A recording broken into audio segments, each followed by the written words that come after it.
In this fifth and final part of this extended interview between our host, licensed professional counselor and clinical sex offender treatment provider, John K. Uhler, and special guest John Gallagher, who is the only Catholic priest on record to have actually stepped in to hold a perpetrating predator priest for law enforcement in direct defiance of the Church's hierarchy, which both expected and demanded that he release the perpetrating priest so that he could be flown out of the country under the cover of darkness. Prior to law enforcement's arrival, with 25 years of exemplary conduct and a spotless career with retirement benefits on the line, John Gallagher chose to do the right thing, which would result in him being targeted for retaliation and retribution by those at the highest levels of the Roman Catholic system.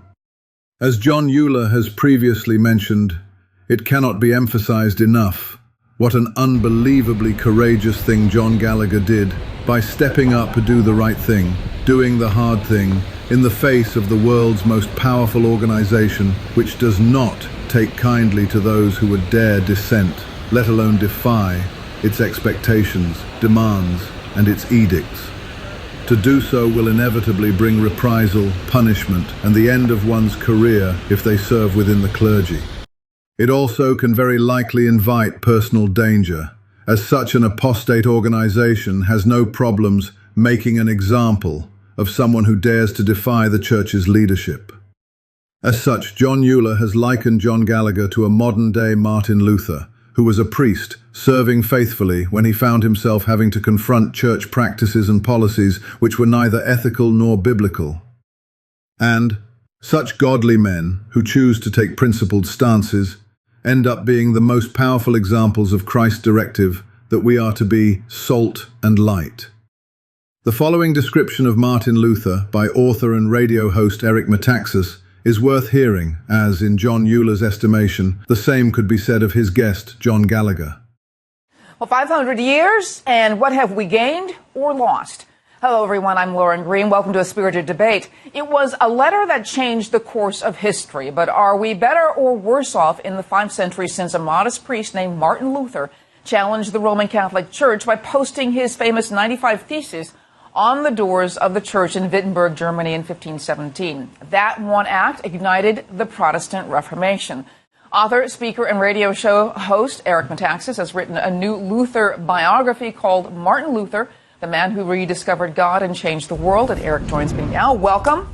He challenged the Catholic Church, which was really the only church. Well, I mean, you say he challenged the Catholic Church. There was no church. He challenged the power structure. The reason I don't like to say challenge the Catholic Church is that he was as Catholic as the Pope. He loved the church. He was a faithful, humble son of the church who, in doing what he did, was actually trying to help the church. He didn't say, let's start a new Reformation. He was not a rebel. This was someone who wanted more than anything to serve God and serve the church. That needs to be clear. Yeah. So this is not a story, not an anti-Catholic story. This is a story of somebody who was so faithful to God that he was willing to risk his life because he believed that at the end of the day, I'm responsible before God. That's a very good point, because Luther faced certain death. I mean, they basically were going to burn him at the stake. There's no question. Look, and this wasn't like today we say that, but in his day, there were many people who had just been burned at the stake. This was not some distant concept. Right. When he was on his way to Worms, the famous Diet of Worms, he basically was somebody hands him a picture of Savonarola, who like 7 years earlier had been burned at the stake. I mean, when you said the wrong thing, you're labeled a heretic and you're burned at the stake. The fact that he was willing to speak up and did not fear what they would do to him, but he feared God. He said, I have to, if I don't do what I'm doing, God will hold me responsible, and I'm much more scared of disappointing God than of disappointing my superiors. We now pick up where we left off, as John Gallagher begins to detail the events that unfolded after he defied the Church's hierarchy, as they demanded that he release the predator priest so they could fly him out prior to law enforcement's arrival. As always, be sure to like, share, and subscribe to this channel to be sure you are notified when future podcast interviews and videos are made available. Welcome back to the Predator Watch podcast. I'm John Uhler, and with me is John Gallagher. We're in the midst of a series that has to do with his own experience blowing the whistle on child abuse. child abuse that was taking place within the Catholic Church. He was an insider for 25 years. His story is compelling because he was not looking from the periphery in. He was steeped in that world. And so whenever a whistleblower takes a step, takes the very profound step of putting it all on the line, then we need to listen to that person. John is just that person that we need to listen to because he has seen things from the inside that should concern us all. This is not anti-Catholic, but we are focusing on the Roman Catholic Church in this particular situation. But this is going to be replicated, of course, in other venues and other religious settings and other denominations. John, thank you for being willing to, again, meet with me and tell your story, because we're going to pick up where we left off last time. Once you blew the whistle, the entire organization came down on you, right? As you were describing, their mission is to protect themselves instead of protect the sheep. And so once you went to the police, which produced enough evidence that not only did the perpetrator confess, but there was a conviction. So your reputation began to be systematically tarnished. And that is why it's so powerful for us to know that the information you provided produced a conviction. The Attorney General's office launched this investigation 2 years ago after reviewing a grand jury report from Pennsylvania about sexual abuse by Catholic priests. That grand jury report listed more than 300 priests accused of sexual misconduct and described instances of cover-up, with several ties to Florida.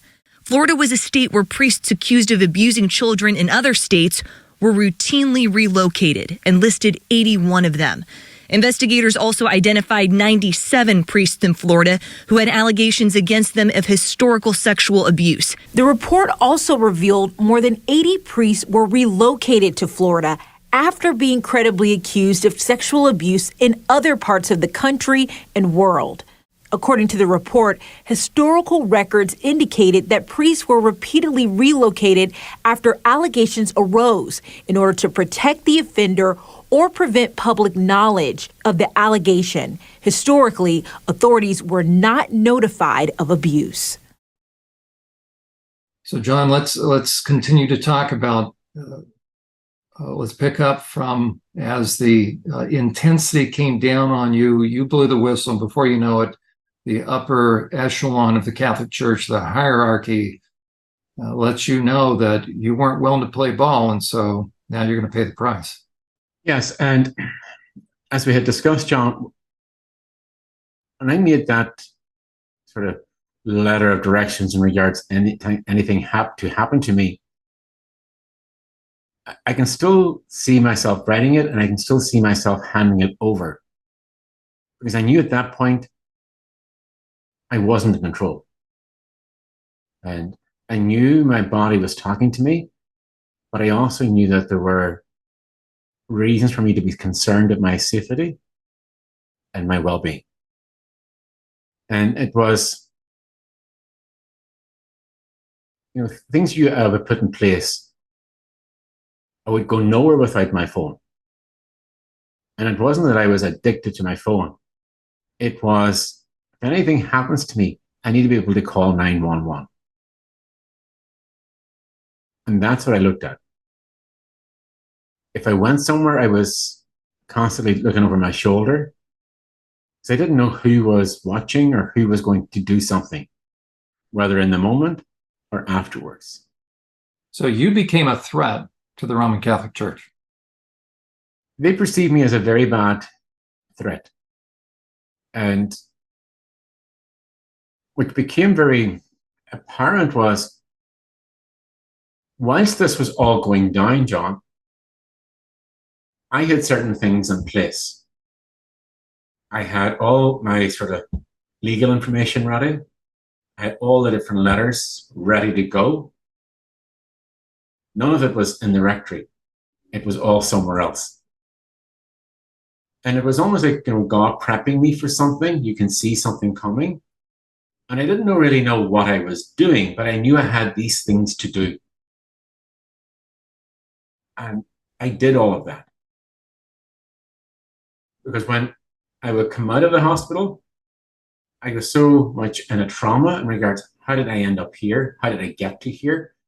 I thought I was doing the right thing. What happened?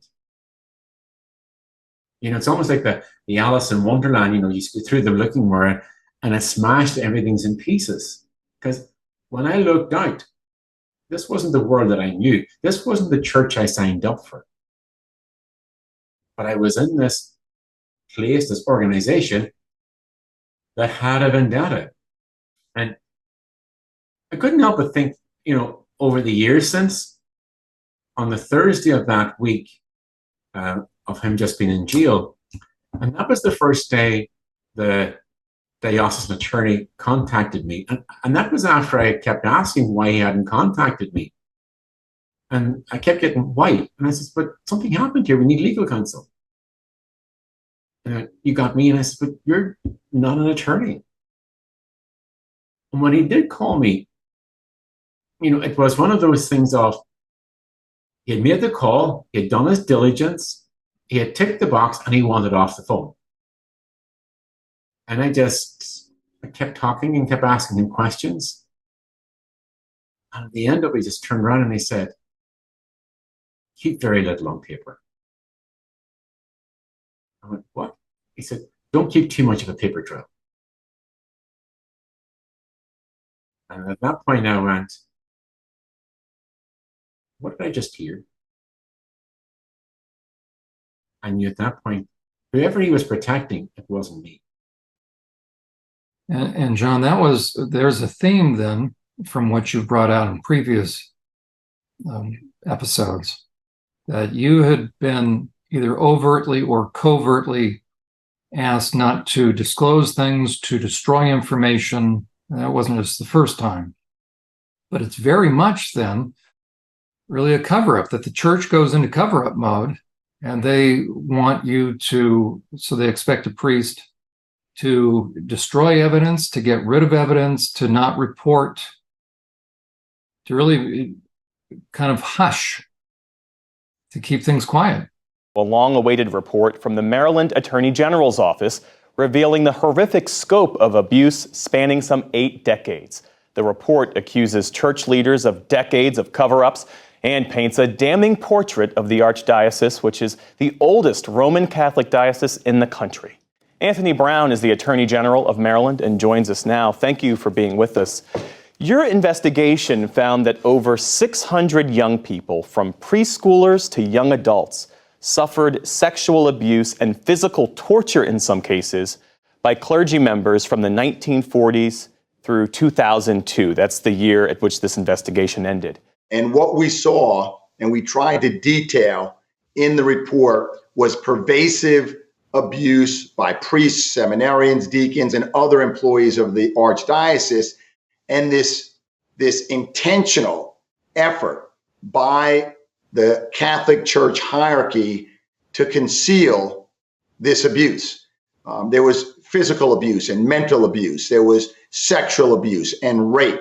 This morning, Catholics around the world are processing a stunning report out of Pennsylvania detailing horrific sexual abuses of children by hundreds of priests across the state of Pennsylvania. State Attorney General Josh Shapiro led the 2-year-long investigation and spoke very bluntly about the church's efforts to repeatedly cover up these crimes. Church officials routinely and purposefully described the abuse as horseplay and wrestling and inappropriate contact. It was none of those things. It was child sexual abuse, including rape, committed by grown men, priests, against children. The stories of abuse by men who are given the highest level of trust are grotesque. Those entrusted to minister to their communities used gold crosses, necklaces, symbols of their faith to mark their victims, making them easier to target. A child was stripped naked and forced to stand on a bed and pose as Christ on the cross. One priest confessed to raping at least 15 boys, some as young as 7 years old. Another abused 5 sisters from the same family. And please pay attention. The numbers we are about to go through are both stunning and disturbing. More than 1,000 children were abused in twisted and sadistic cases of exploitation, some of which included alcohol, whips, and holy water. And the state AG says he believes, his office believes, there are even more. The grand jury report names 301 priests, though some remain redacted, but the scope of the abuse is staggering. It's staggering because you only get numbers this big if there are systematic cover-ups going on year after year, and it's not like this is a new story. Year after year is right. This report covers allegations over more than 70 years, starting in the 1940s across the state. Church officials allegedly helped cover up the disgusting abuse by moving priests, even giving one who left the church a job reference to work at Disney World.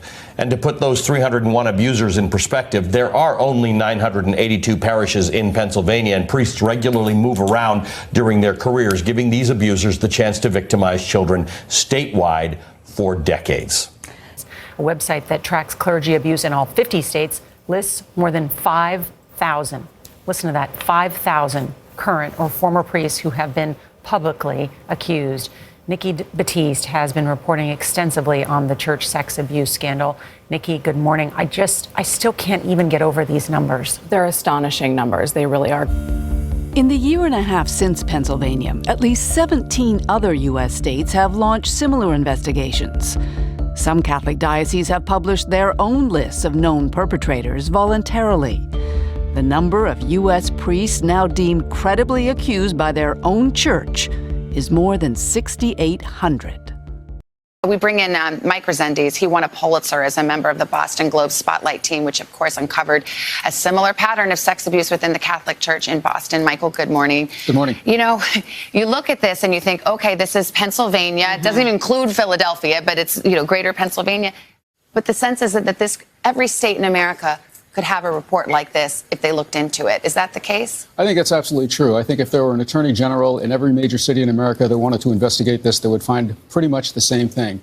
The story is the same, whether it's Boston or Pennsylvania or Tucson or Los Angeles or Ireland, globally. Yeah. Ireland, Australia, Chile. It's the same. The depravity is the same. The criminality is the same. And the cover-up's the same. You're dealing with an international criminal enterprise. So that is to say, there was a system for both protecting these people that evidently was perpetuating the problem.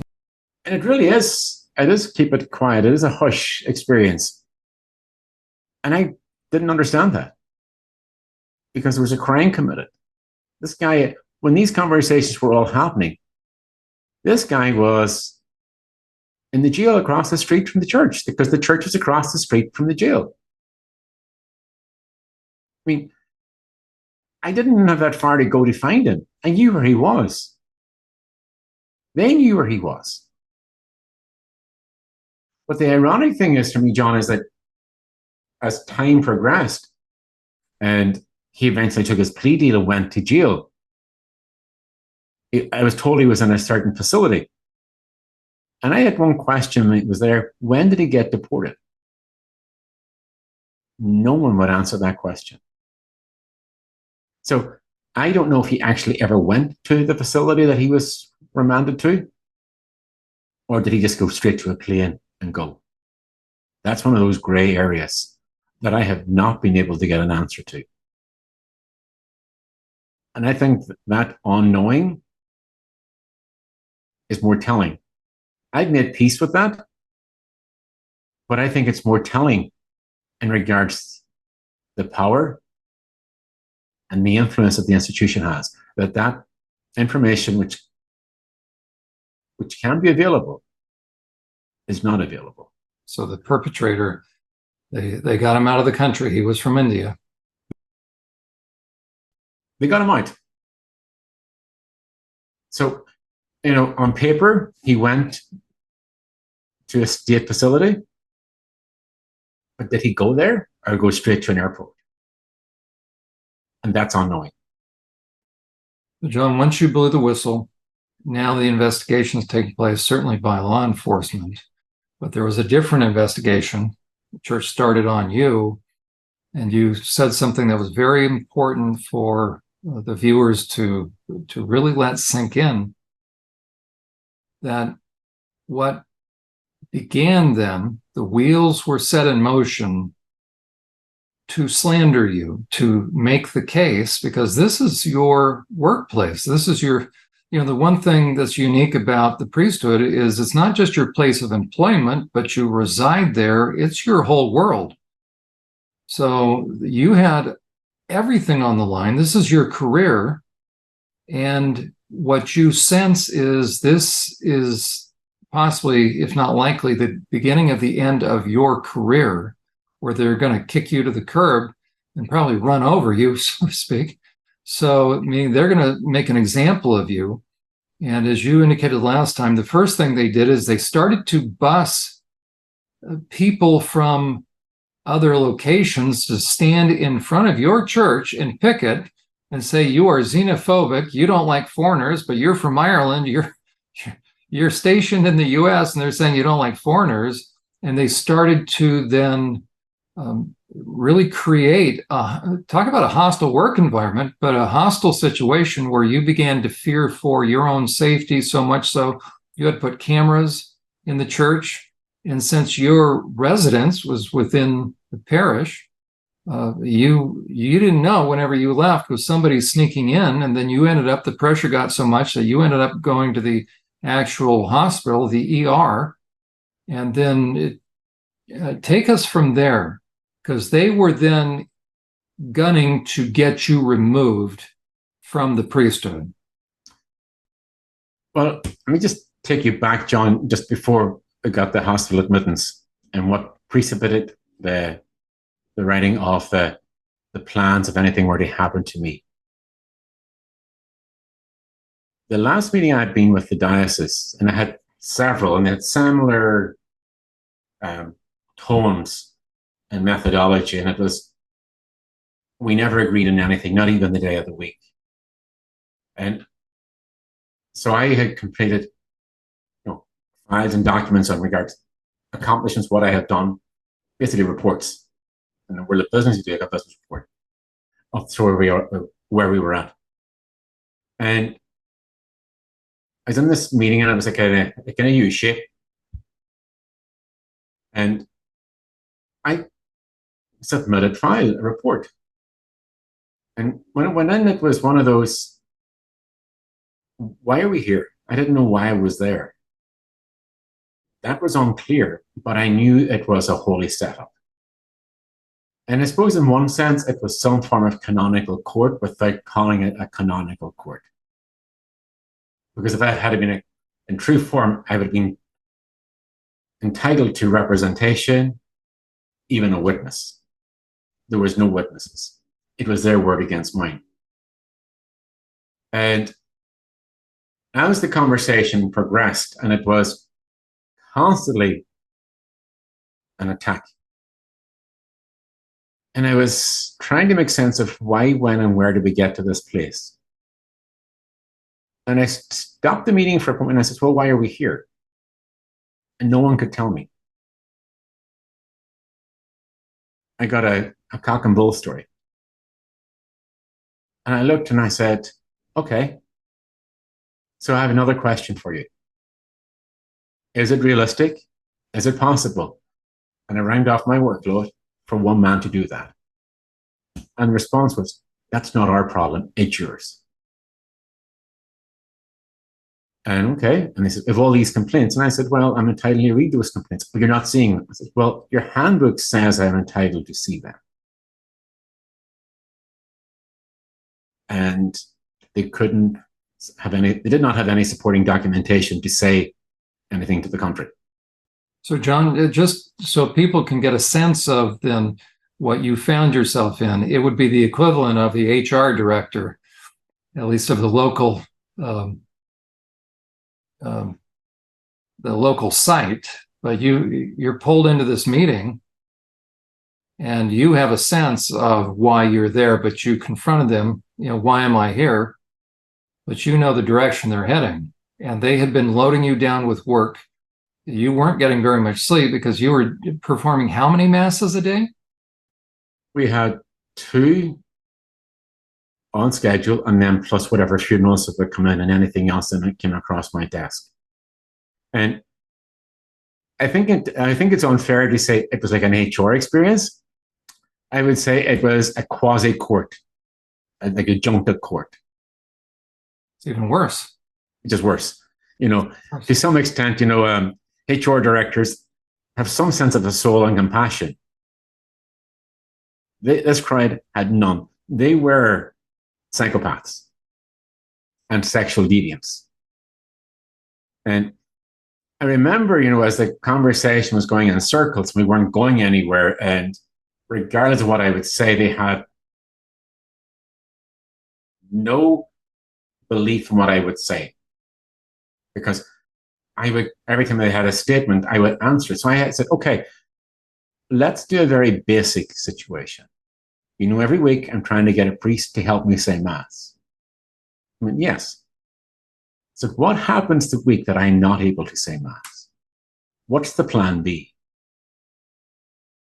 What do you mean? I says, well, if I end up going out in an ambulance, collapse, take sick, do whatever. What's the plan B?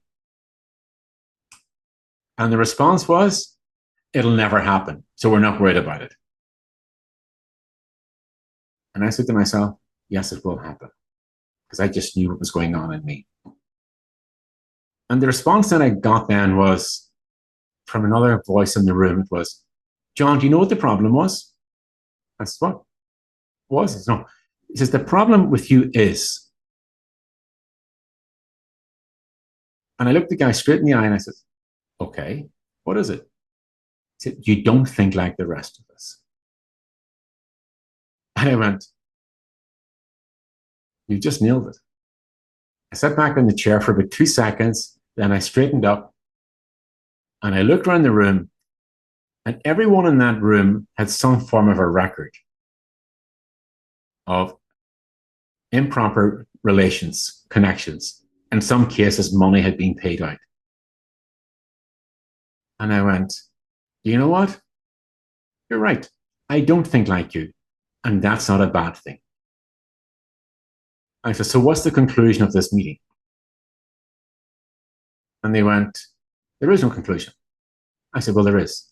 This meeting is over. Excuse me, I'm done.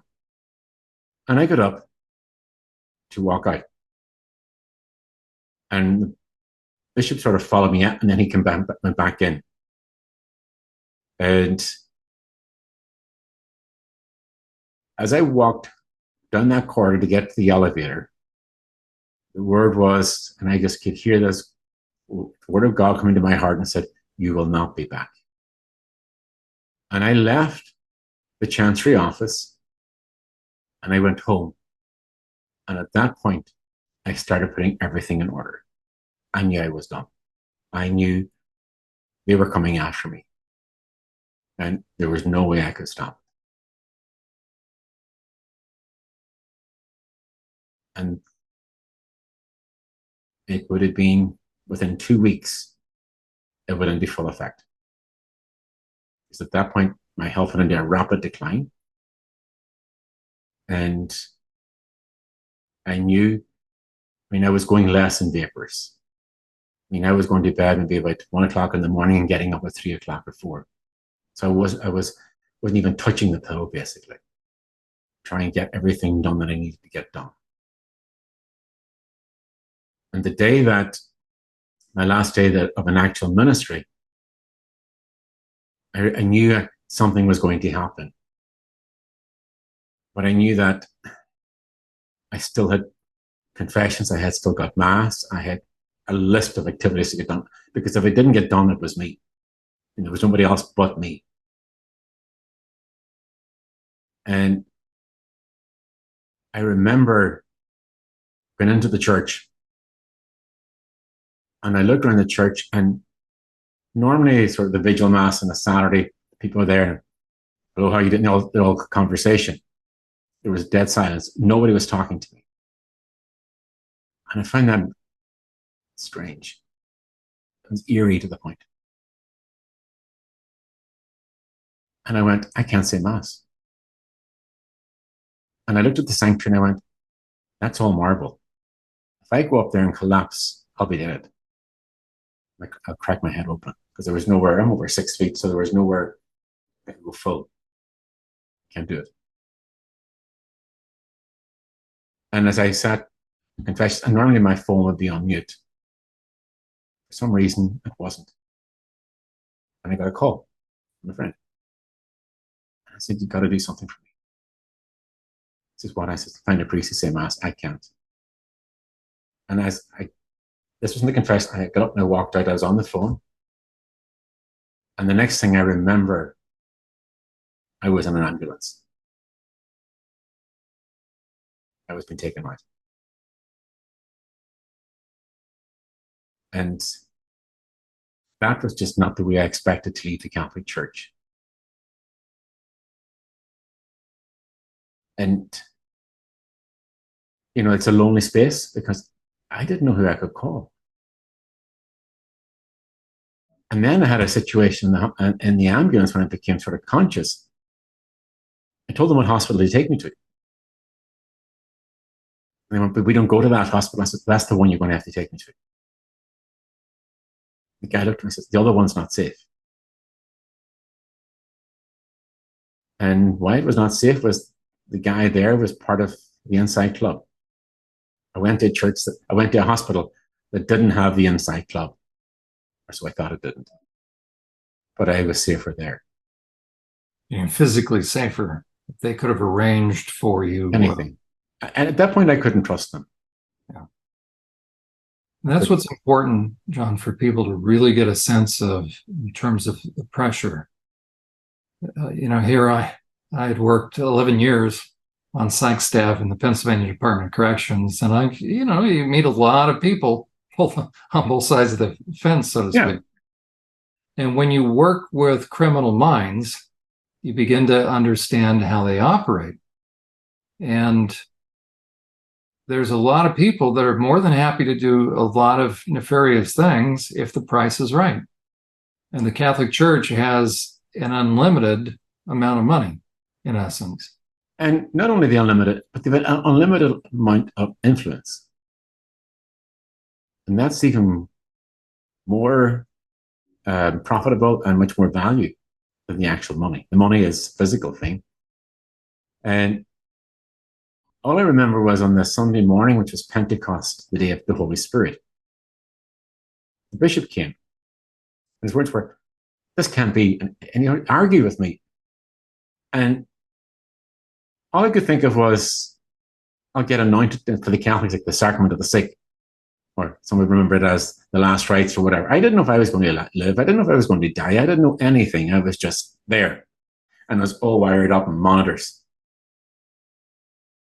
I never got the sacraments. And which is uncanny because they used to complain if I was late going to see someone in the hospital or if I missed them.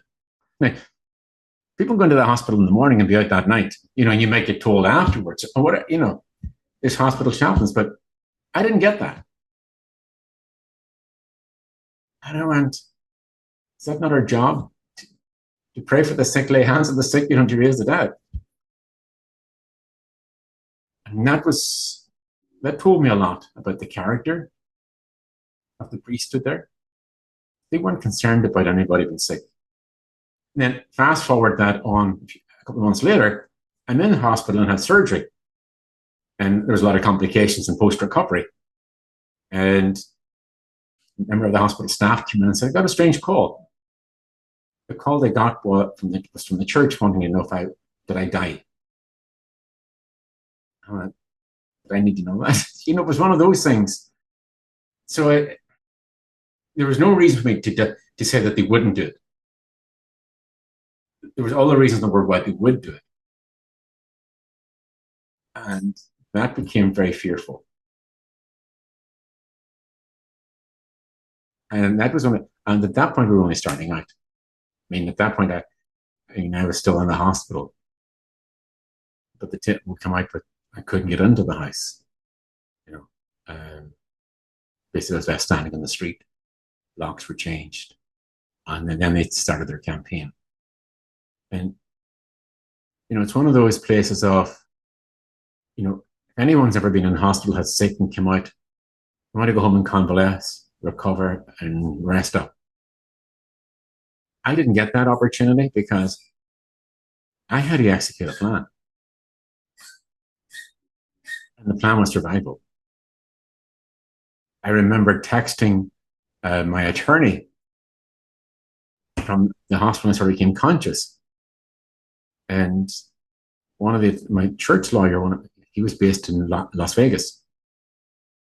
And I texted him, I said, I'm in hospital. You have power of attorney. I don't know what's going to happen. You have all the information. Because I didn't know where else to go. And now it's sort of surreal. It's, wow, did that really happen? And I know it happened because I have the scars. I have the conversations.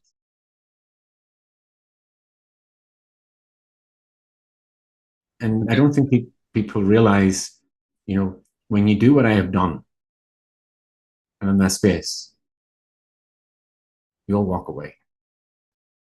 And that's what I want people to understand, to try to put ourselves in your shoes. It's one thing, as I did, to blow the whistle on a state system, Department of Corrections. They were covering up inmate abuse. So I blew the whistle on that. I'm the reason why solitary confinement is no longer used as a disciplinary measure against mental health inmates in the U.S. But at least I could go home, right? This was my job. I knew at that point it was pretty much only a matter of time. It took a number of years, but they were targeting me. They targeted a few of us, those that were also willing to stand up and testify against the chief psychologist and others. So they went after each of us. But at least I had a home. I had a family that I could go home to. But once you went into the hospital because of this pressure, having been the focus of now this machine, this organization that is going to make an example out of you, is going to get rid of you one way or another, you end up going to the hospital. Your home is on church grounds. And so it's one thing to arrive at work to find out your computer was removed, right? That they're going to walk you down to the HR office. But you're in the hospital and you literally have nowhere to go. Because they locked you out of your room. So your employment and residence, that's what was on the line for you. That line from St. Paul, I think in Corinthians, talks about costing not less than everything. And, and I'm sure there's even listeners out there going, he's making this up. This is not real. It is real. It's happening in plain sight. And unless you have stood in my shoes, please do not tell me how to tie my laces. From the international news source, the Belfast Telegraph, published on January 25th, 2016, an Irish-born, US-based priest of 25 years who called police after a colleague showed sickening child porn images to a 14-year-old boy, says he's been frozen out by the Catholic Church over his stance. Father John Gallagher is living in a friend's home after the locks were suddenly ordered changed at his parish-based home when he was in the hospital recovering from a heart attack, and he was placed on medical leave by his bishop in the Diocese of Palm Beach, Florida. John Gallagher claims he was told by a church official to put a pedophile priest on a plane rather than cooperate with police. The local police chief so concerned at the Irish cleric's treatment, wrote to church leaders to complain about how the whistleblower has been treated.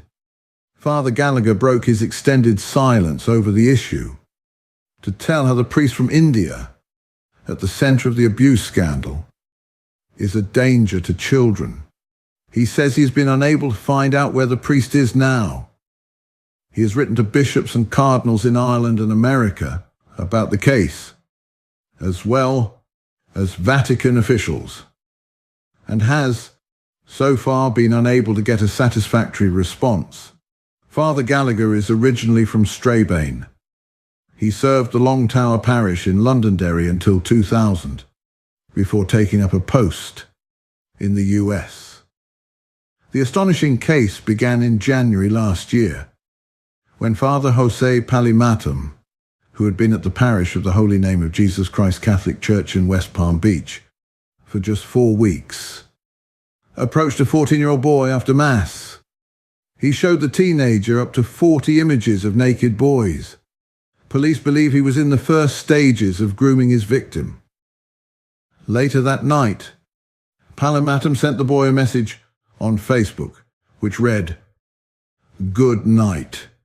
Sweet dreams."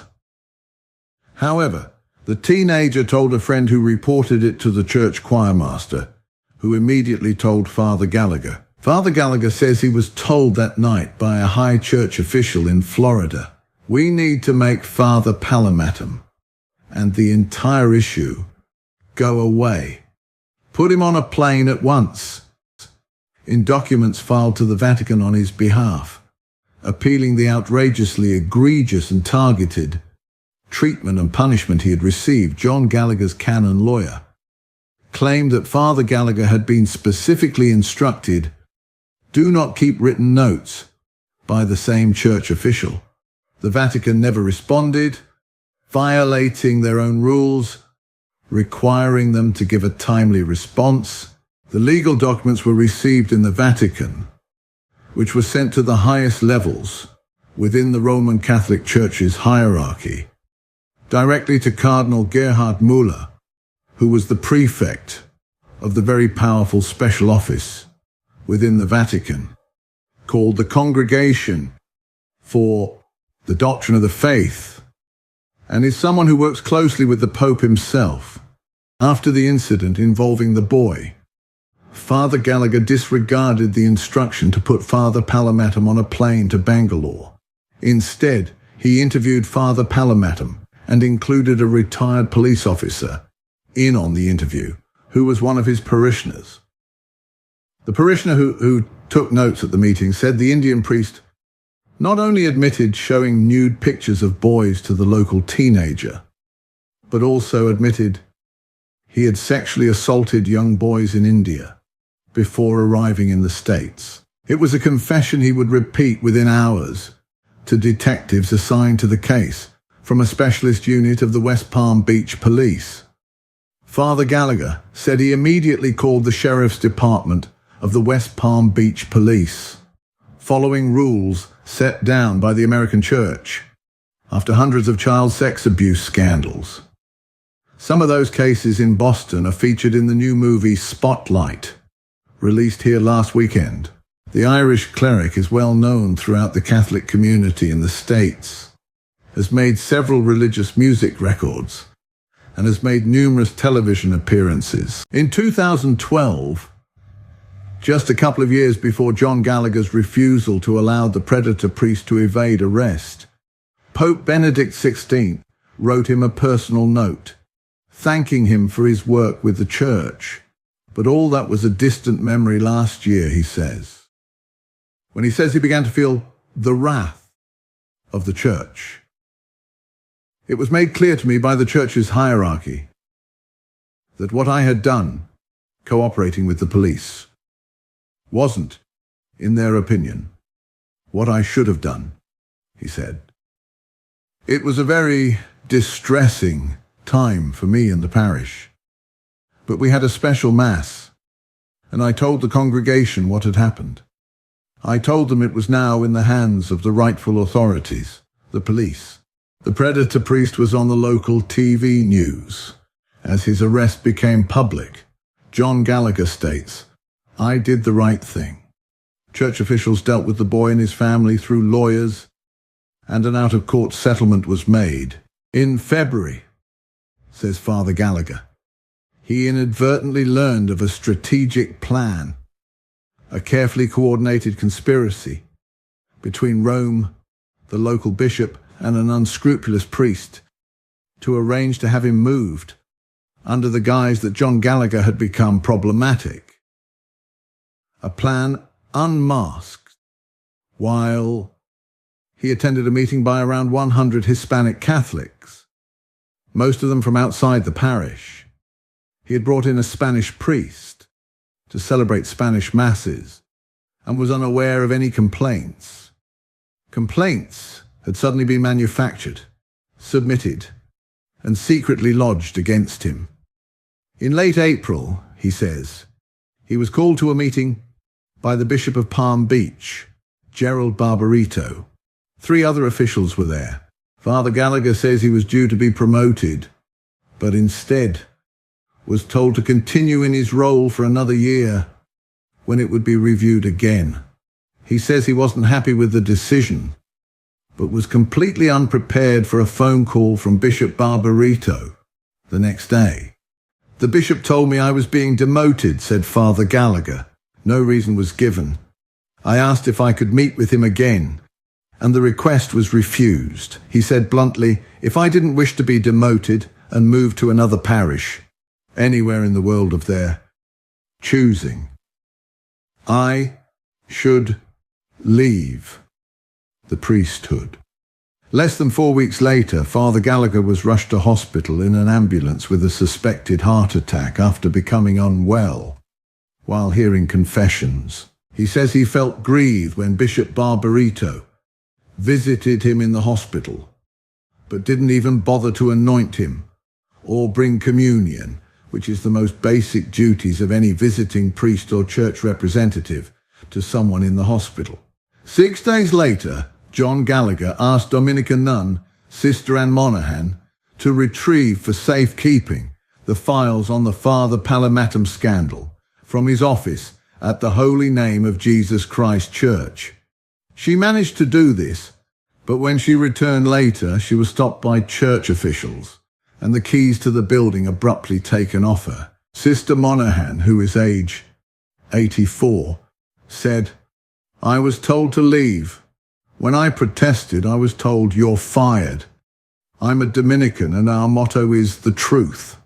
And that is all Father John ever did as a priest. He always told the truth. I've been a nun for 67 years and I felt I was treated badly. And Father John was treated very badly indeed. I find it hard to forgive them, the hierarchy of the church, for what happened." She has now been officially retired. When Father Gallagher got out of hospital, he returned to his parish-based house, only to find the locks changed by the church's hierarchy, and that a new priest had been appointed. Under the bishop's orders, he was informed that he would be removed and relocated a month later, in July, under the conditions the church would specify for him. "I was in shock," said Father Gallagher. "I had just suffered a suspected heart attack and wanted to return to my home to recover.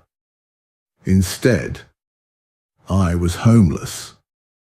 A letter from the bishop to his priest suggested he needed treatment for his mental health, and an all-expenses-paid trip was offered to a clinic in Pennsylvania.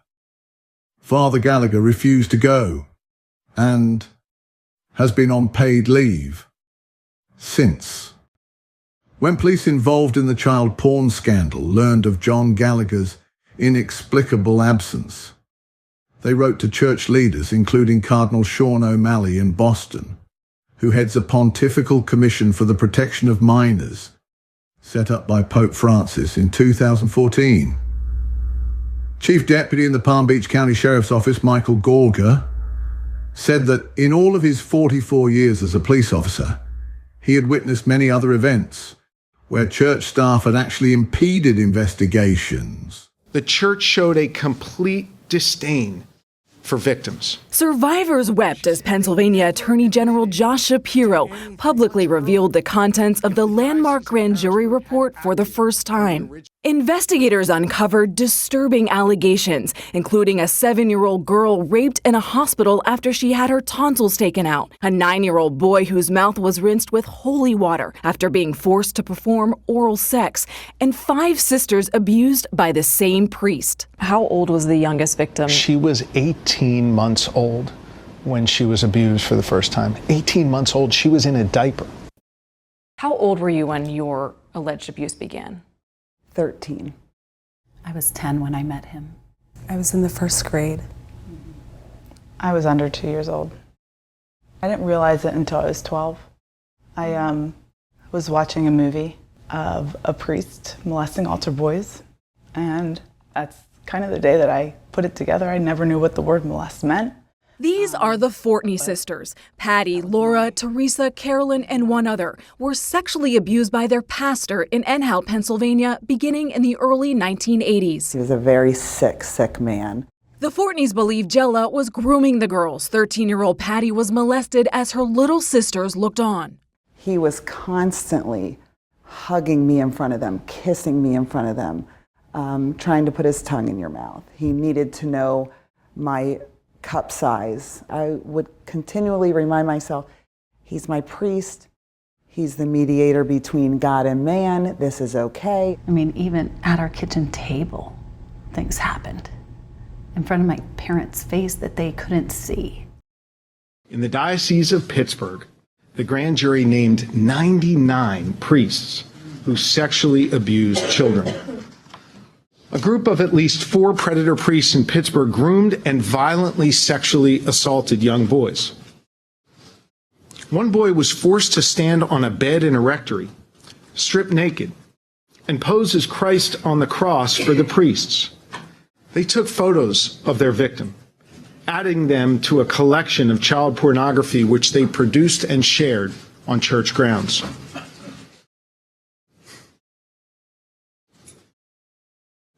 To make it easier to target their victims, the priests gave their favored boys gifts. Gold crosses to wear as necklaces. The crosses were markings of which boys had been groomed for abuse. For me, I was a sophomore. I was 15 at the time. Started on the wrestling team. He was the wrestling coach. I was having trouble fighting him off. He's a strong guy. So I had the incident finally where he stuck his hands down my pants, and I was able to fight him off and get out of his office, pinned me up against the wall, put his forearm to my throat, and threatened my family, threatened me, threatened to kill my family, my mom and dad, if I spoke up. It's been called murder on the soul. It changes who you are. It never leaves you. It stays in your head.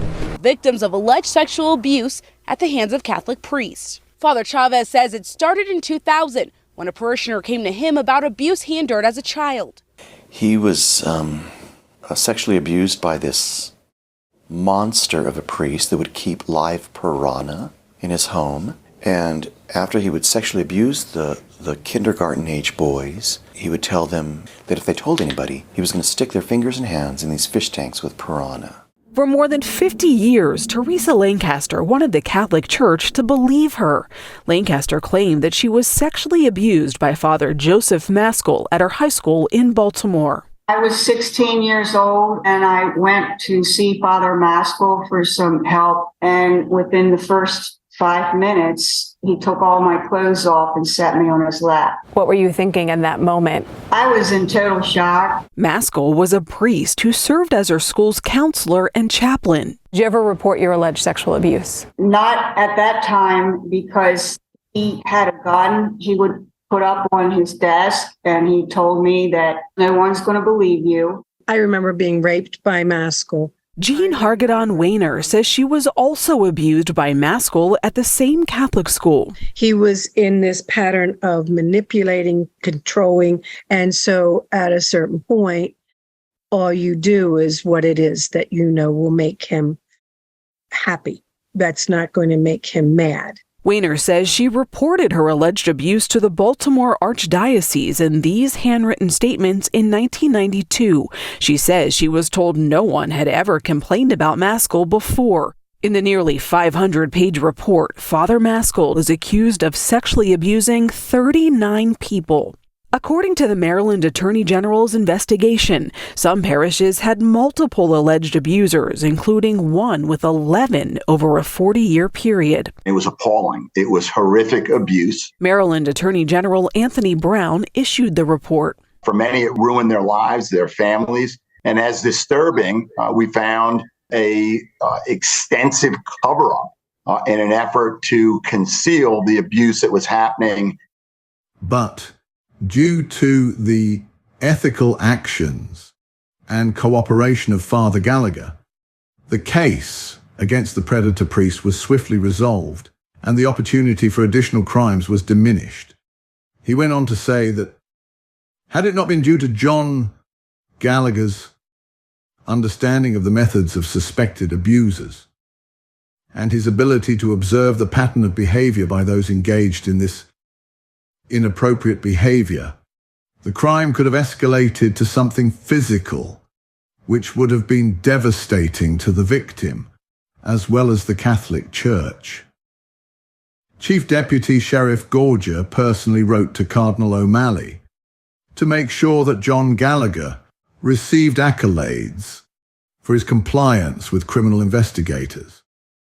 Detective Debbie Phillips, in a personal memo to Gorger, written on May 5th, before Father Gallagher's heart attack, said she had been hindered by the church in a previous investigation and expected to face the same opposition in his case. Much to my surprise, I was wrong, she wrote. Reverend Gallagher and his staff provided timely evidence that was needed to arrest and ultimately convict Jose Palamatum for the felony charge of showing obscene material to a child. If it wasn't for that cooperation, other children would have also been victimized. Father Gallagher has been living in a rental home, loaned to him by a parishioner, since last July. The bishop only communicates with John Gallagher through his specialist canon lawyer.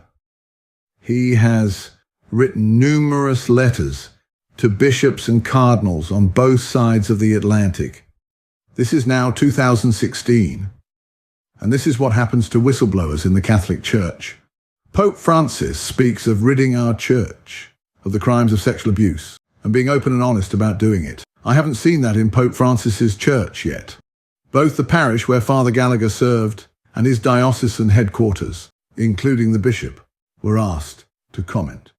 Despite numerous emails and phone calls to the Palm Beach Diocese, there was no response. To Robert Oliver, the Secretariat of the Pontifical Commission for the Protection of Minors in Rome, set up by Pope Francis in 2014, said the commission could not comment on individual cases. The commission is headed by American Cardinal Sean O'Malley.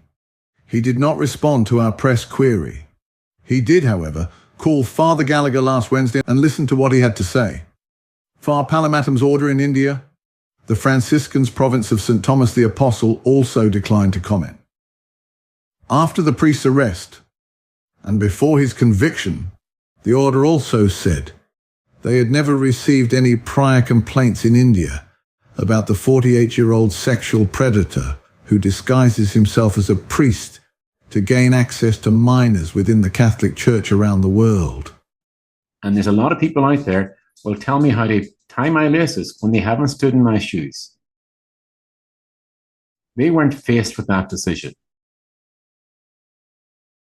But I flip the question around and I say, if this was your child, would you want someone like me to speak up for you? But it would have been easy for you to have looked the other way. The entire organization, that's the mantra. You know, hear no evil, see no evil, speak no evil, meaning don't speak up about evil. And you could have been still employed right now, probably retired and enjoying yourself, in the life of retirement. But in the 25th year of your employment, this situation unfolds in front of you.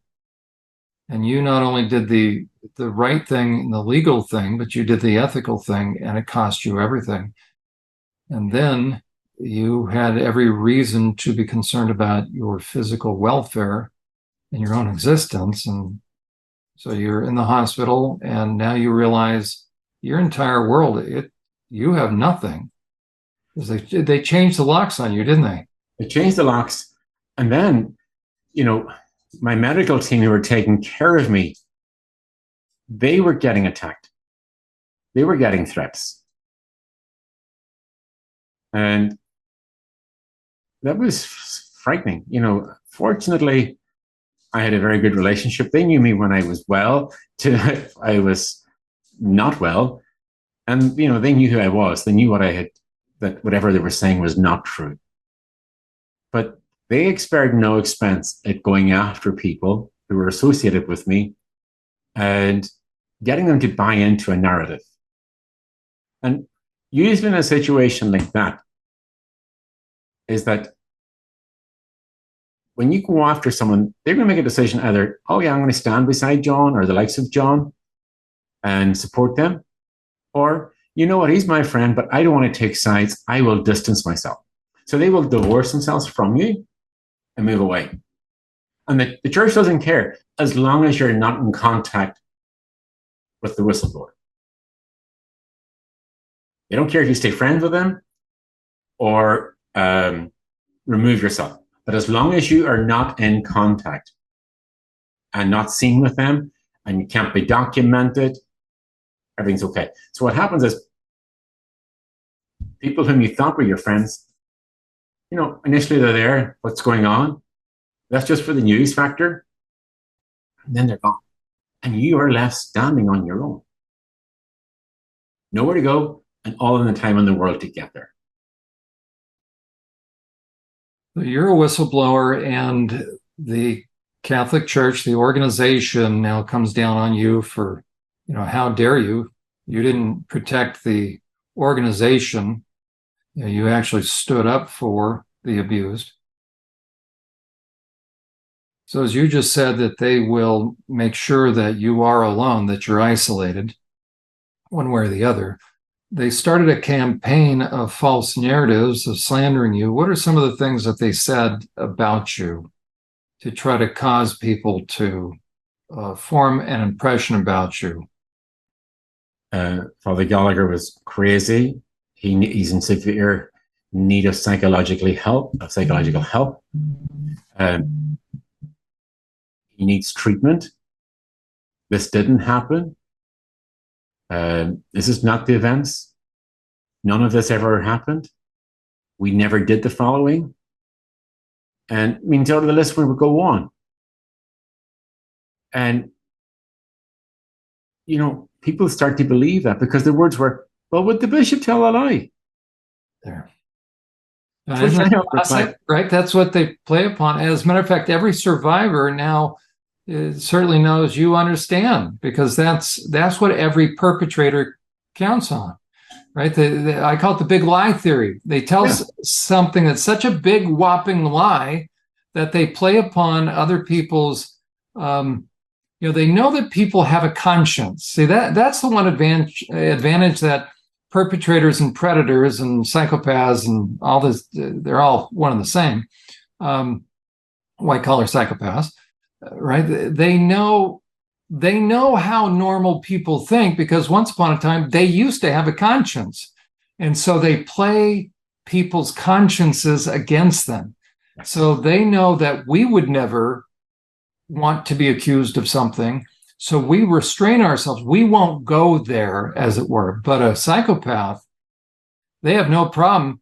They'll manufacture something, and the bigger the lie, they know it'll put people back on their heels, because they know the average person wouldn't make something so egregious, make that up, that we then give credence or credibility to the big lie. So the white collar psychopath, whether Bill and Hillary Clinton, and that's not that's not Republican or Democrat, but when you look at politicians or Bernie Madoff, right, in the NASDAQ, in finance, when somebody who is a white-collar psychopath who's mastered the art of impression management, they know if they come out with this huge outlandish statement, because it's so big, people assume that there's no way they can be lying. So they can come out with these, they can manufacture these stories. So there you are, everybody knew you, and all of a sudden the powers that be within the Catholic Church start to paint this picture of you. And people are assuming that people in the upper echelons of the Catholic Church are pure as the wind-driven snow. And on that conversation, having a conversation with a Vatican official. And his words were, the church is concerned about you, your family's concerned about you because you're not well, you're sick. And I said to him, when did you speak to my family? And I had no answer. But they create such a magnificent story. And is it too good to be true? You're thinking to yourself, and then they'll have the adage, well, I'm a priest, but I tell a lie. And then that's a seduction hook. People are probably not. And usually when you hear that, what I tell a lie, I always say, whatever went before that, ignore. Now the truth has been told. From here on, it is the truth. And that's what we have to look at. And, the presenting issue is never the main issue.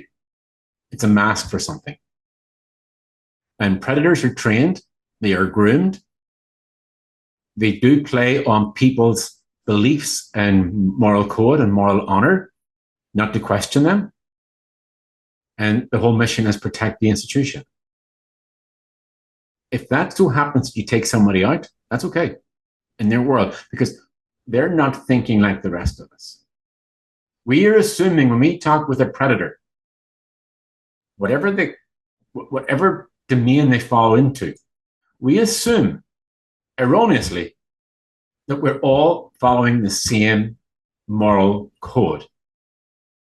We're not. We're not following the same moral code. That's because they don't have a conscience, John. They don't have the conscience. You nailed it. So we're giving them the benefit of the doubt that what they're saying, they're coming from a place where they still have a conscience. As a matter of fact, some people will say, you know what, I don't know. Maybe he's gotten to a point where he believes his own lies. No, perpetrators and predators, they don't believe their own lies. They know it's a lie. They say it long enough and loud enough and profoundly enough and with enough verboseness that they're waiting for you to believe it, the other who they're trying to work. So they are profound at working their audience. And that's what they started to do against you. And, at the end of the day, what was the conversation in the Garden of Eden in the book of Genesis? Satan, who is the master of lies, the accuser, he took God's words, remanufactured them, repositioned them, and got Eve to buy into the story. And it came across so reasonable. And it's so like, sweet. just did God really? And that's right. They know how to approach things looking so reasonable, so compassionate. Right. It's all impression management. That's what a psychopath is all about. So they can, they can wrinkle their forehead, and I can only imagine, John, how they've got concerns about John Gallagher. He used to be something, maybe stress is, and we've begun to see, we didn't want to say anything, but we really have concerns, and now we think he's lost it. We just think he needs some help. We have a place that can help him. Like you're ever going to walk out of there alive. Well, that's, and they create that conversation, and then, they give you the answer in the question. And one of the questions, the way they would phrase that question is, did you happen to notice that he wasn't keeping well, or he was anxious or upset this morning? What would that all be about? Now, it seems innocuous, but their grooming is whatever you answer to that question, they take that. Now, then they will refashion that, remold that, reframe that and ask the next person. And they go around till they have everyone that they need. And then, bingo, this is the evidence. And it's always, is that true? It doesn't have to be true. That's what people are thinking. And you're never going to win. You're never going to have a success. It's a battle you will not win because it's you against them. And they have an operation. One person gets tired, someone else comes in. Then you'll have the false compassion guy coming in. Come here to support you. You need a friend. But he's taking everything you say back and someone else is coming in. So it's really the power of seduction. It is a seduce. You're being seduced. You're being, sort of entertained. And then hopefully you'll say something and they will use it as evidence against you. And they don't have a moral code. So when they say to someone, would I ever tell a lie? I'm a priest. What do you hear? Well, he'll never tell a lie. That's what you hear. So anything else he says prior to that, you've forgotten. He wouldn't tell me a lie, so he must be telling me the truth. So what's the truth he's telling me? And then you just process what you hear. Oh, he's upset. He's not well. You think his color's off. And they create a, innuendo and thought, and you're looking with different eyes. But you don't go to clarify it. You don't to check it out. And then you say, well, all of that, I don't want to get involved. I'm out of here. And they're gone. And when you said that they don't have a moral code, I really want that to sink in. As an insider, as you were for 25 years, and everything was fine until you came to the U.S., quite frankly, and this whole thing unfolded. But meaning you did the right thing, of course, right? You had a situation where, because the Catholic Church, as you've described, and it's come out in other stories, that they just shift these perpetrators around. So this is not only a den of thieves, the Catholic Church, this is a den of iniquity. This is a den of perpetrators and predators, and they just send them around the world to different locations. The report released yesterday says the Catholic Church used what amounted to a playbook for concealing the truth to hide decades of abuse. In 2002, the Boston Globe reported, clearly the issue has been most prominent in the United States. The US is the country with the highest number of reported Catholic sex abuse cases.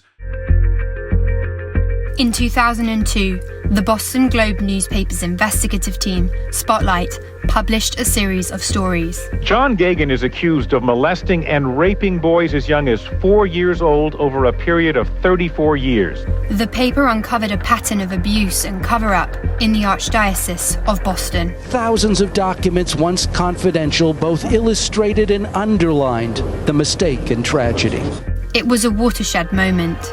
It was like a chain reaction of newsrooms, television stations, other newspapers, and I was just getting calls literally every day, sometimes on the hour. The Spotlight investigation paved the way for more survivors to come forward. There are now thousands of allegations against Catholic priests and clergy members around the world, and they are mounting. A significant number of cases have also been reported in Australia, New Zealand, Canada, and countries in Europe, Latin America, Africa, and Asia. A group of historians from the University of Zurich investigating sexual abuse in the Catholic Church in Switzerland has uncovered more than 1,000 cases since the mid-20th century. Findings released on Tuesday include 1,002 cases of abuse of mainly minors by 510 alleged perpetrators and 921 victims. The study also concludes that there was a systematic cover-up of the abusers by the ecclesiastical hierarchy. An independent commission looking into the sexual abuse of minors in the Portuguese Catholic Church said it has documented over 4,800 victims. It said this was only the tip of the iceberg. The 154-page report found that between 1970 and 2015, the Church received more than 3,000 complaints of child sexual abuse from over 1,750 victims and complainants, filed against more than 900 people connected to the Church. The report also noted that sexual abuse was a continuing trend, not just a historical one, with more than 100 allegations of abuse being reported every year since 2016. In reference to historical accounts, the report uncovered the church's maneuvers to protect alleged perpetrators by shuffling them between different parishes while failing to support victims and survivors. Authorities are investigating at least 5 bishops in what has been called a major cover-up of decades of child abuse. In Quebec alone, our colleagues at the program Enquête have compiled a list of 25 class action suits involving some 200 abusive clergy members and 3,000 alleged victims, but not one charge against anyone in the church hierarchy. Meanwhile, another damning scandal has come to light. It involves the Catholic Church, and it's the kind of scandal they've always looked to brush under the carpet: child abuse. This one is from Poland's Catholic Church. A report says that late Pope John Paul II knew about cases of child abuse in the church, and he not only knew about them, he also helped in the cover-up. These cases are said to have happened right under his eye in the 1960s and 70s when he was the Archbishop. The report talks about 3 priests who sexually abused children, and the Pope, instead of taking action, just transferred them to other churches. Why did he do this? Apparently to save the reputation of the church.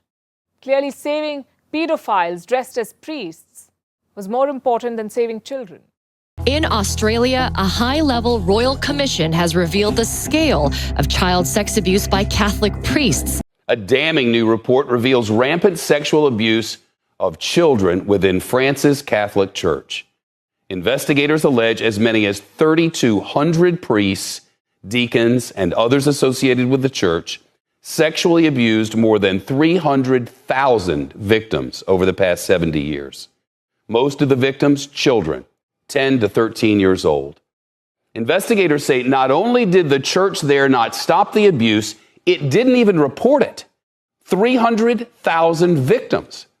And sometimes the church knowingly put those victims in contact with the predators. From your experience, how big do you think the problem is? How many victims are we talking about? It's a tough question, and and it's the other edge of that is how many perpetrator priests are there. The one thing I can definitively say is that it's more than any other profession or religion, and that's a problem. I don't just sue for victims of clergy. I sue for victims of scouts and counselors and other denominations and religions, and the Catholics have this market cornered.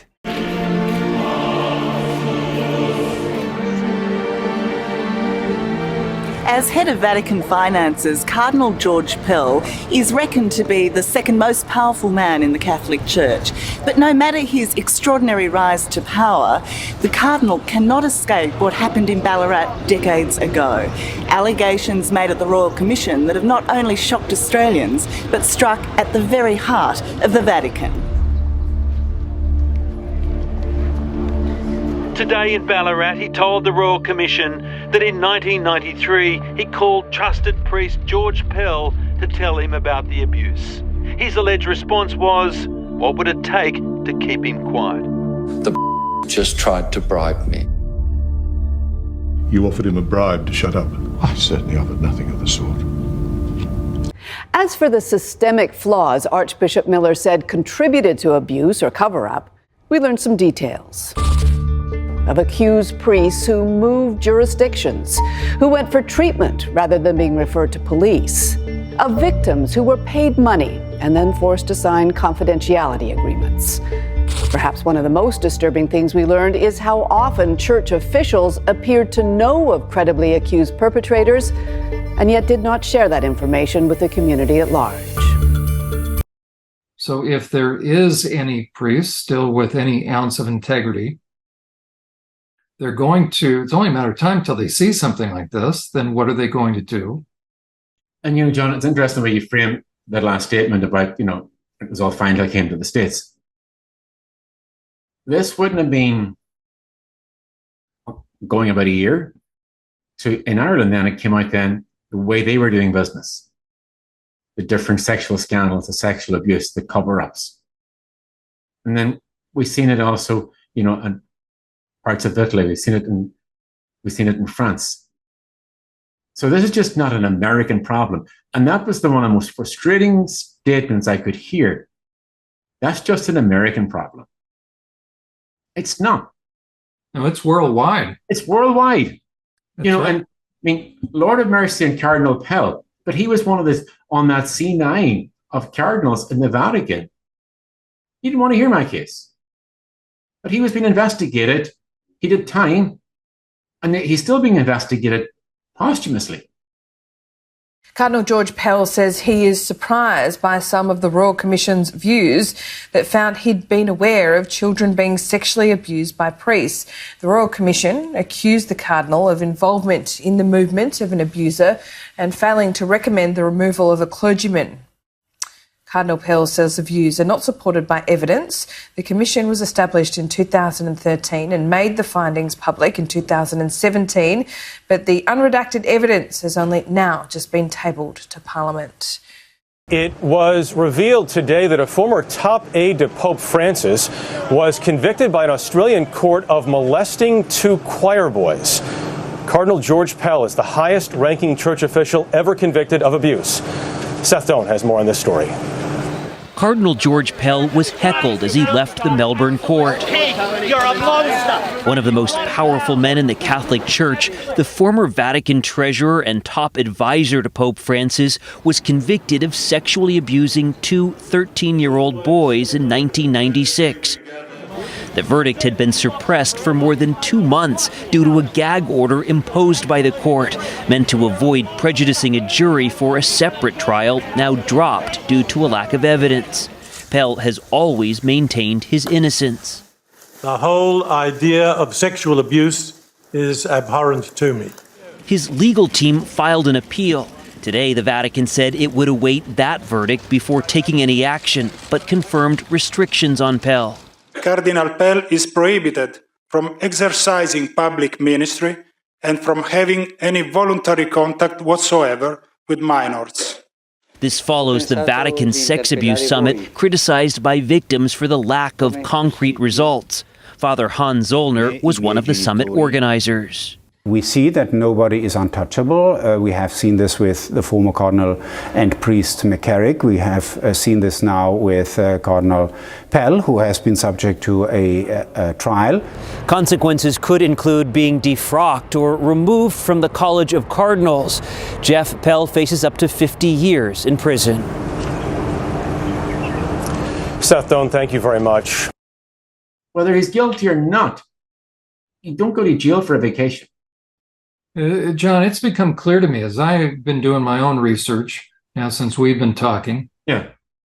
I almost now issue a challenge that this sexual predation is so ubiquitous within the Catholic Church that I challenge anyone to find any, even down to the local level, down to the individual parish.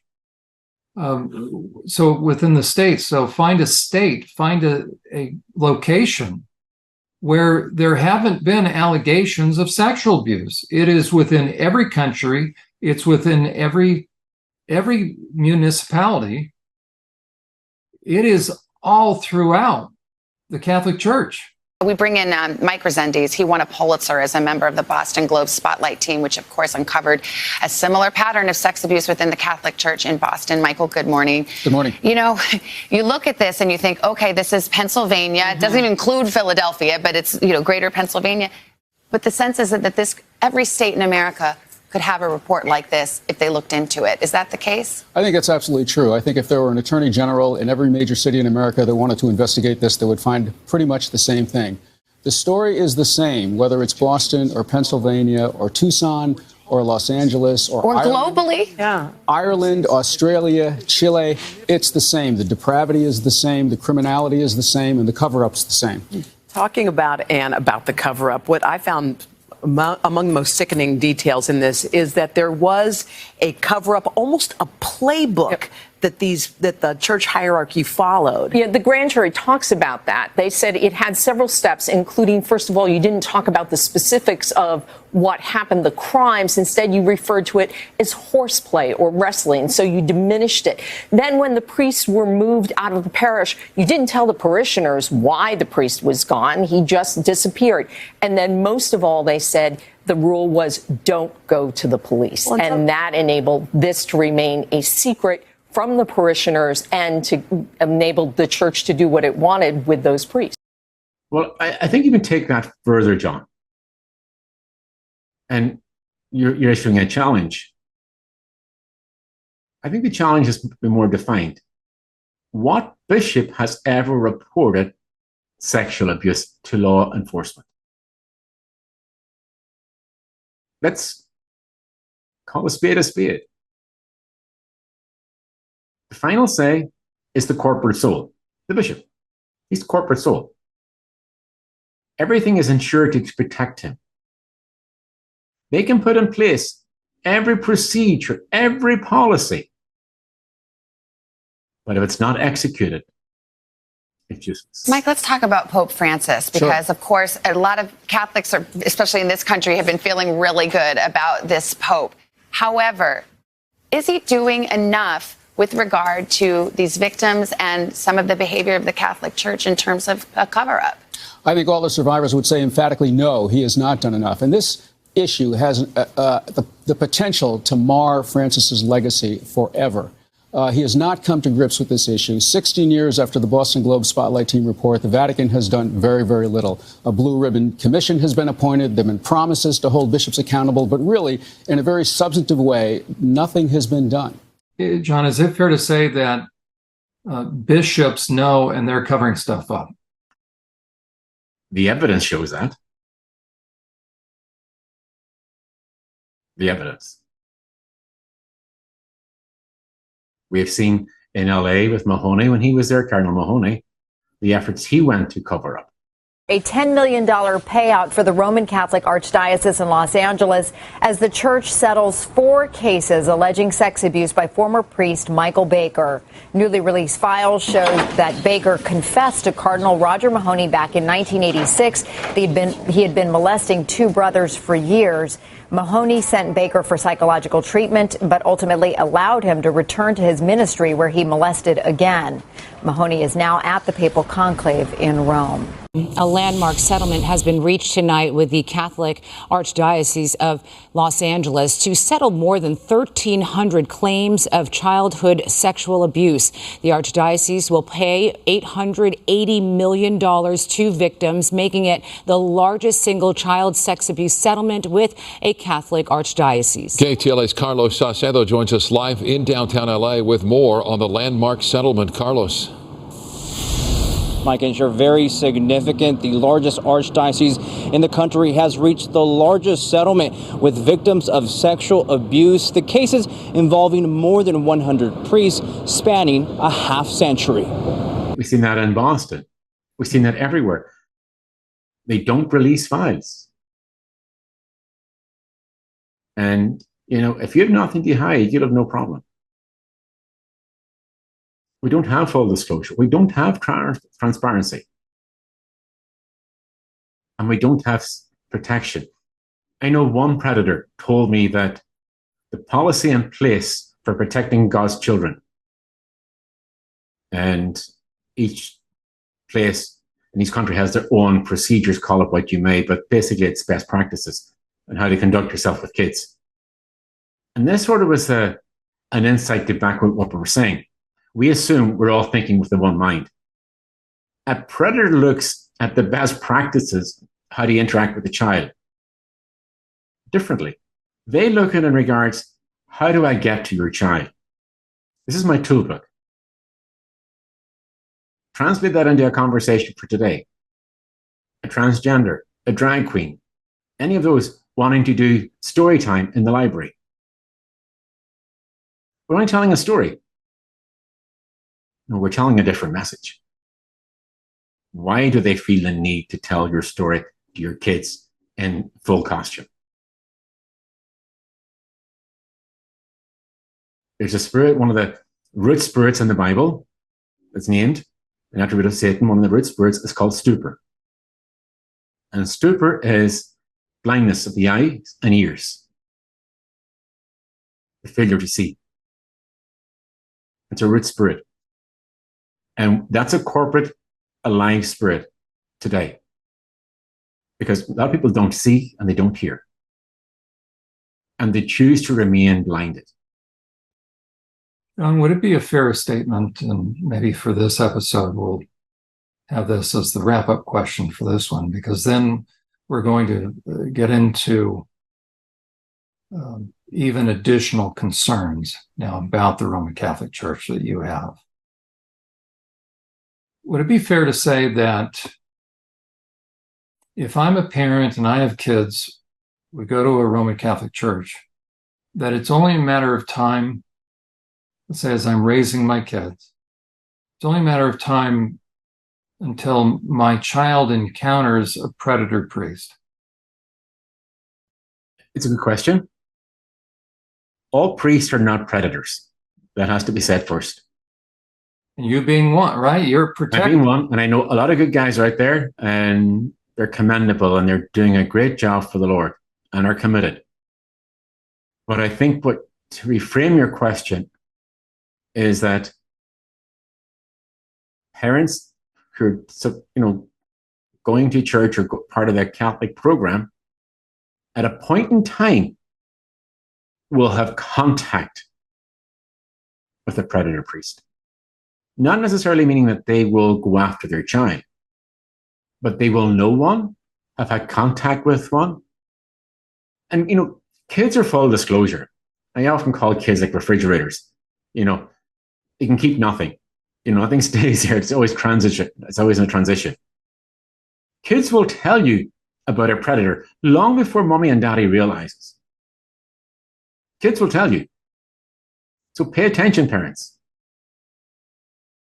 Because they will tell you, he's weird, he's different, I don't like him. Why do you not like him? He's different. They don't know what else to describe. But in my experience, when kids have been telling that story, I don't like that priest, he's different, he's unusual.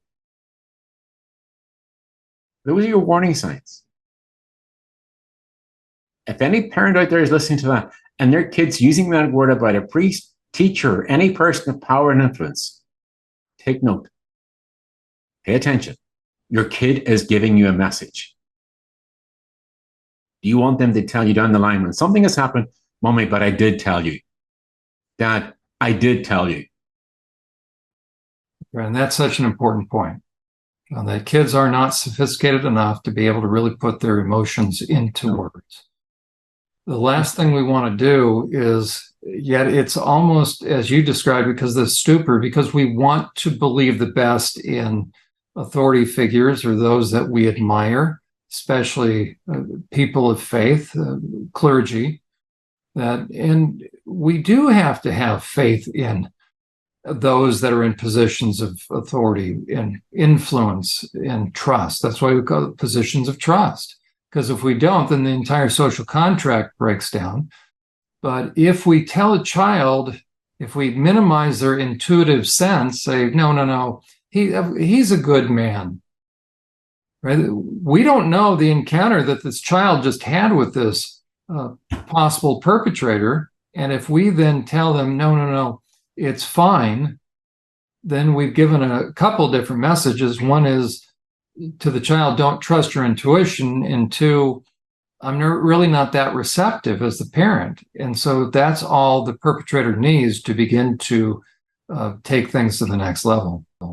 And to take that a step further, John, when usually a kid is saying that or a parent is saying that to me, or something happened, and it was sort of stopped and I said, I don't want to think about that. I say, think about what? A sexual encounter. I says, well, step back. There's two ways of addressing this. You don't want to think about the prospect of something could happen. Is that easy? No. Well, then is it easier to process the information that somebody has been sexually violating your child? Which one is better to think about? Which one can you live better with? And that's usually the game changer question. I never wanted to know about predators and their behaviors and so forth.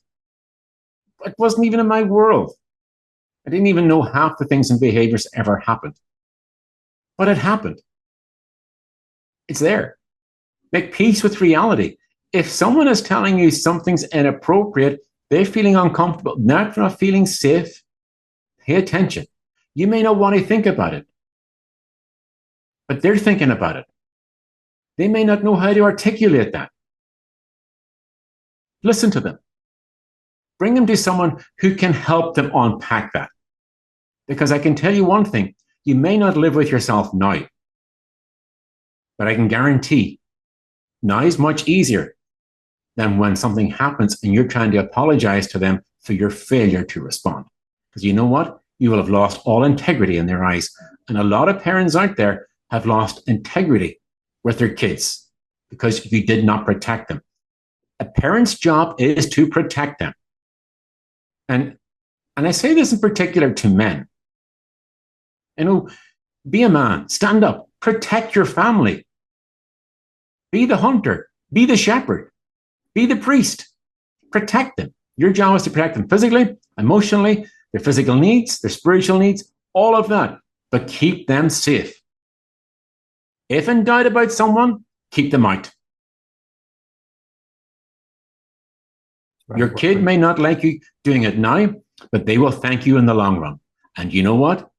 You will have a long life and a happy old age knowing you did everything. But you will have a miserable old age when all they can think about is, Dad, you didn't take care of me.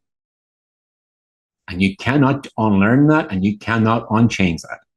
I would say a lot of people know of people that were abused within churches or within religious settings, and the information doesn't come out then for 20, 30, 40, 50 years. I mean, it's tragic when the disclosure finally comes out and you hear that along the way, or when it was happening, when the abuse was happening, that as a child, they either attempted to tell and there wasn't that receptivity, but somehow the child then ended up keeping the abuse to themselves. Oftentimes it goes on for an extended period of time. And when the kid grows up, they don't want to be a part of the church any longer, or they just keep these secrets to themselves. And so it's tragic.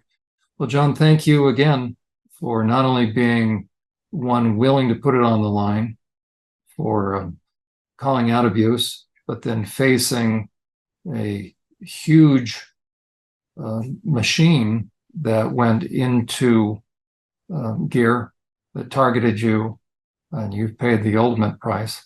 I mean, shy of death, but that could have been a reality. Who knows? You know, so we're at least recording this now. So if anything happens to you, you've told me you're not suicidal, so we'll know. And I'm certainly not suicidal.